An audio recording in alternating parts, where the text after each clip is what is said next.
Hey everyone, I'm Laura Gdenik. I'm an astrologer and a social worker therapist, and I'm here to give you the astrology for the weeks of December 16th through the 29th, 2024. Also, I'm a little bit under the weather, so if you can hear the raspiness of my voice, that's why.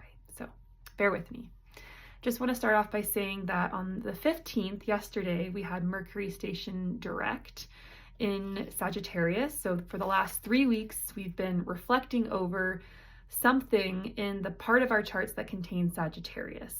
And so now that Mercury is moving forwards again, we're going to be kind of integrating what we've been reflecting on and putting into action maybe new values we've come to, a new understanding of something. Maybe we gathered more information, maybe we've been processing something. So that process is starting now. So the other thing happening this week, or the next thing happening this week, is Wednesday the 18th, we have the sun making a square to Neptune. This can feel like a very kind of chill, tiring, groggy, foggy kind of energy. Neptune is a planet about our dreams, our hopes, illusion, relaxation, creativity. It can be a little bit draining. The sun is our vital force, it's our energy, it's our chi. So when the sun comes into harsh aspect with Neptune, it can sometimes signify needing to rest more, maybe even getting sick. You might just notice yourself not having as much energy. You might want to just chill and relax. And if you feel drained or a little bit sad, it's normal, and there might be some grief that comes up. Neptune also rules over grief. So it's a good day to just go slow and care for yourself and be with loved ones, and don't expect to get a lot done, basically. Thursday the 19th, we have Venus making a trine to Jupiter. This is very celebratory. This is a much different energy than the sun squaring Neptune, that kind of like draining feeling. By Thursday, we have this more celebratory energy. Venus is the goddess of love, beauty, friendship, pleasure, and Jupiter is the god of hope, optimism, generosity, opportunity. So it's a really good day to hang out with friends. There could be potential healing in relationships. There might be, you might have more access to creativity, to generosity, to celebration. It might just feel better. It might feel like a nice day. So I'm really looking forward to that. This is actually one of the best aspects of the year. Venus and Jupiter are the two benefics in astrology. They bring good things and good fortune. So whenever they make harmonious aspects with each other, or any aspects with each other, it's kind of like a day to mark on your calendar as being a really good day. Maybe there could be something good that comes to you that day as well. On Saturday the 21st, the sun heads into Capricorn. So we are beginning Capricorn season. It's the winter solstice, the beginning of winter. Capricorn is a Saturn-ruled sign. Saturn is often about kind of structures, systems, tradition, and also the sun heading into, excuse me,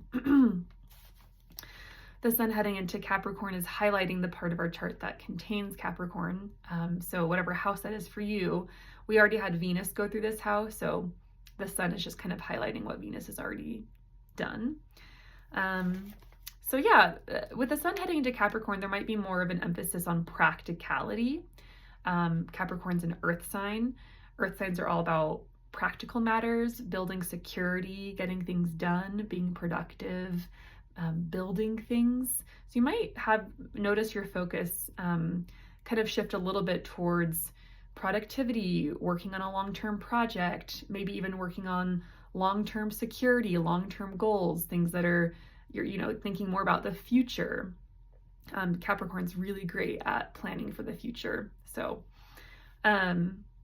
Tuesday the 24th, we have Jupiter in Gemini, which is currently retrograde, making a square to Saturn. Now this is part 2 of a 3-part series. So we had the first Jupiter-Saturn square back in August, in the summertime of this year, 2024. This is the second one. The third one will be in the spring, I believe in April.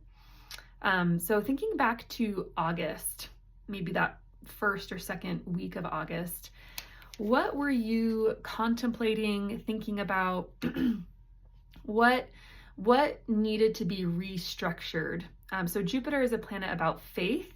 Saturn is a planet about doubt. So there's been this like push and pull between faith, wanting to grow, wanting to expand, wanting to step into a new opportunity, but a little bit of doubt also, maybe some fear, maybe some, oh, I need to do X, Y, and Z before I can make it to that point of expansion. Jupiter is also, because it's a planet about faith, there's also this connection to our beliefs and our hopes.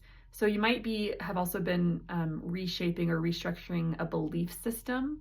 Saturn is a planet that is systematic and likes to kind of break things into pieces, into components.